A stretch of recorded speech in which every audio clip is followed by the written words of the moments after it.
Greetings from Florida. The warmth of being home is a reminder why I've chosen public service. From joining the United States Navy and serving in Iraq, to representing the people in the U.S. Congress, and now serving as governor of Florida. And it reminds me why I decided to run for president, to fight for those who have been forgotten in this country. This is America's time for choosing. We can choose to allow a border invasion, or we can choose to stop it. We can choose reckless borrowing and spending, or we can choose to limit government and lower inflation. We can choose political indoctrination, or we can choose classical education. These choices are symptoms of the underlying struggle to ensure that constitutional government can endure and that Western civilization can survive. And we launched this campaign to bring accountability to government, regain sovereignty at our border, and restore sanity to our society. We cannot succeed as a country if we allow our nation to be invaded, our currency to be debased, our cities to crumble, and our kids to be indoctrinated. The DC elites who facilitated this mess do not care about you, and they do not work for you. They work for themselves. They seek to accumulate power at your expense to pursue an agenda that is harmful to the American people. Citizens do not serve politicians. It is the duty of politicians to serve you. Talk is cheap. Actions speak louder than words. Reversing the decline of this nation requires leadership that delivers big results for the people we are elected to serve.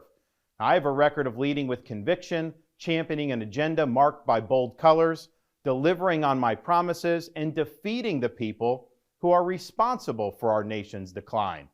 That is the type of leadership we need for all of America.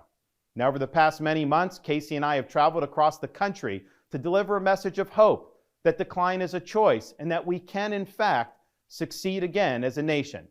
Nobody worked harder, and we left it all out on the field. Now, following our second place finish in Iowa, we've prayed and deliberated on the way forward. If there was anything I could do to produce a favorable outcome, more campaign stops, more interviews, I would do it. But I can't ask our supporters to volunteer their time and donate their resources if we don't have a clear path to victory. Accordingly, I am today suspending my campaign. I'm proud to have delivered on 100% of my promises, and I will not stop now. It's clear to me that a majority of Republican primary voters want to give Donald Trump another chance. They watch his presidency get stymied by relentless resistance, and they see Democrats using lawfare this day to attack him. Well, I've had disagreements with Donald Trump, such as on the coronavirus pandemic and his elevation of Anthony Fauci. Trump is superior to the current incumbent, Joe Biden. That is clear.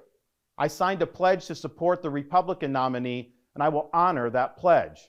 He has my endorsement because we can't go back to the old Republican guard of yesteryear, a repackaged form of warmed-over corporatism that Nikki Haley represents.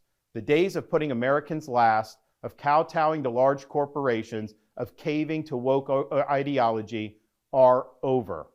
I thank all of our passionate supporters who have stood by us through it all. That we had people volunteer to come to Iowa in the middle of a blizzard to knock on doors and make phone calls touched us dearly. No candidate had more thrown at him, but no candidate had so many committed volunteers and staff. Finally, I want to thank my wife, Casey, and our kids, Madison, Mason, and Mamie.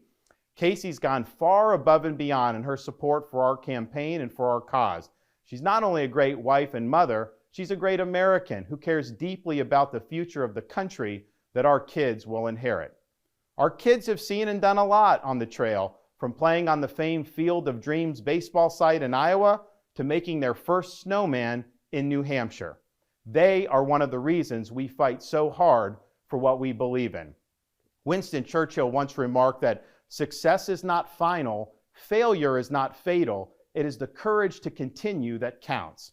While this campaign has ended, the mission continues. Down here in Florida, we will continue to show the country how to lead. Thank you, and God bless.